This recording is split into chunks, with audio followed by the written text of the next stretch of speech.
So there's a couple things I want to clarify regarding Adonis Paul's hit piece that he did on me. Number one, my mother did not die when I was 15. My mother would regularly overdose on pills. I don't even know how they found out her medical information, but yeah, she would regularly overdose on pills. She did not die when I was 15. She died when I was like, I don't even know. In 2016 is when she died. She died right before Donald J. Trump got elected, okay? She was a big Donald J. Trump supporter. Now, we actually don't know how she died. My presumption is actually... See, I had run out. I hadn't been talking to my mother due to her drug behavior. She was with this gentleman that my brother had hooked her up with when I was 16. And they were like it was like a drug-oriented relationship. My mom got into like crack cocaine and shit like that. And I don't dig drugs. I don't dig drug addicts. I don't dig drugs, period. So my mom would constantly borrow money. Like if she was talking to me, it was to borrow $20 or $100 or blah, blah, blah. But the point is, over the years, I lent my brother and my mother close to $40,000. Okay, that I got from an inheritance from a house that my grandmother left my brother and I, which I had to force the sale of because I was allowing my brother. I tried not to bother him too much because he knocked up some Jew girl. And I didn't want to bother him too much because I figured, he got the kid, whatever. Let him have his little happy Jew family. And eventually I got fed up and had to force the sale of the house. Needless to say, eventually I ended up just giving most of my money to my mother and my brother because what happened is my mother needed help. And she was very good at making me feel bad for her because my mother was sick.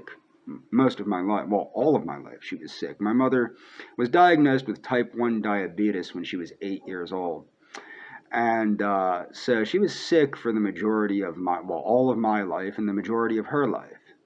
And she made me feel bad, and I would give her money here and there for cigarettes and whatever the fuck else she wanted, okay?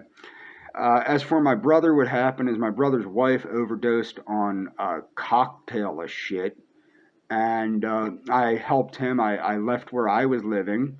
I was living with my ex-girlfriend at the time, and I moved in with my brother, and to help him take care of my niece.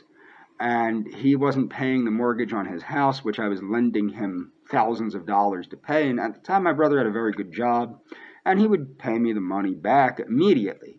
And my brother has a very good job now. He just somehow forgets that he owes me like $40,000. So he'd give me I'd give him $10,000. He'd give it back to me on Friday. And he scammed me, okay? He wasn't paying his mortgage. He was buying somas offline, okay? And he would make himself somatose on a regular basis. So that's where all of his money went. That's the story of how I ended up homeless. What happened was because I left my ex-girlfriend's place, if anybody's wondering, if they're wondering how was I with my girlfriend and homeless at the same time, it's because she was pissed off at me because I left her to help take care of my niece, who my brother lost anyway, because he's a drug addict, okay? So that's what the story is about that. I was homeless because she didn't want to let me come back because she was so pissed off that I screwed her over to live with my brother, whom I hadn't talked to for years because he was such a prick, okay? And I moved in with him to help him take care of my niece, okay? That was the story of that. Needless to say, while I was there, my brother stole my license, and I had thought it was one of the druggies that he had staying, because there were always crackheads and whatever there, because that's the kind of people he would have over. They were his friends. I had thought it was one of the druggies. Apparently it was him that had stolen my license. And the criminal record is my brother's. I've already checked this with the state police. You people are fabricating this. You're lying out your mouth. You're lying through your teeth. I've already checked with the state police. The state police have verified that that is not my criminal record. However, whatever happened, you got it from a bad source or you're purposely lying, one or the other.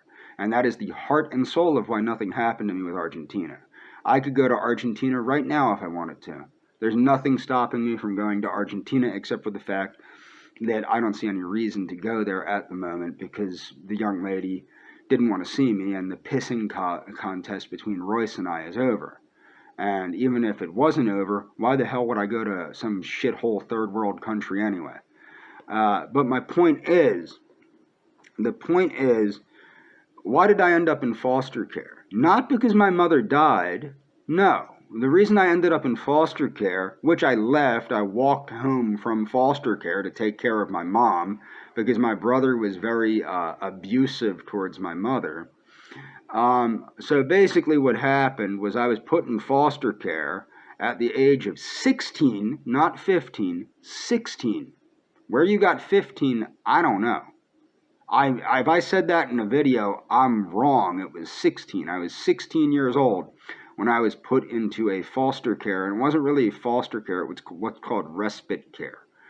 And I was put in there because I was put in a mental health institute because I was in a school for juvenile delinquents, and a couple of the children with the darker complexions started with me, about 6 of them.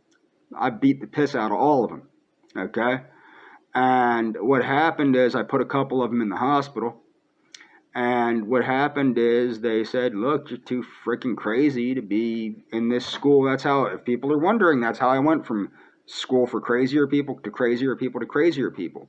When they throw you into a jungle, and the law of the jungle is eat or be eaten, you better be hungry, okay? And I was very hungry, okay? That's how that works, okay? Now, about Adonis Paul thinking I'm some kind of dangerous psychopath. Now, I'm going to leave a link to the Daywave video where Adonis Paul threatened to rape me after threatening to, well, not even threatening. He and big fat Cuban sugar daddy Royce Lopez challenged me to an MMA match under big fat sugar daddy Royce Lopez, and Adonis Paul challenged me to a karate match. Mind you, both of them pussed out like the cowards they are. They're complete cowards. So Adonis Paul challenged me to a karate match, number one, and then threatened to sexually violate me in the karate match. And now he's stating that he's afraid of me attacking him. He's afraid of me attacking him. Now, needless to say, in a karate match, I would have to attack him in the context of a karate match, because if I didn't, that would be what's known as stalling. It's not allowed. I would lose the fight if I didn't continually attack. Tora, tora, tora! Yes, that's what the Japanese say. Ha ha ha ha! Because Adonis Paul, Reika the Japanese, he Reiki, wrong Asian men. Yes, he do. He Reiki, wrong Asian men. My point is, compare me, a seasoned, well-trained practitioner of the Korean martial art of Tung Sudo, to Adonis Paul, a kooky lunatic that admittedly takes Zoloft. He's on Zoloft, admittedly stockpiles firearms, admittedly takes his adolescent teenage daughter shooting just to expose her to firearms. Okay? Just to expose his teenage daughter to firearms, while he's under the influence of drugs, antidepressants known to make people violent, aggressive, homicidal, suicidal. Who's the danger to society here? Me, a well-trained martial artist that was challenged to a martial arts match by a fat pig and a crackhead on Zoloft, or, the crazy nut job meth addict crackhead Looney Tune that's fabricating stories about me on YouTube. Now, mind you, my mother did not die until the year 2016. That can be verified if anybody searches her death record. In fact, I'll leave a link to her goddamned obituary if people want to see what my mother looked like.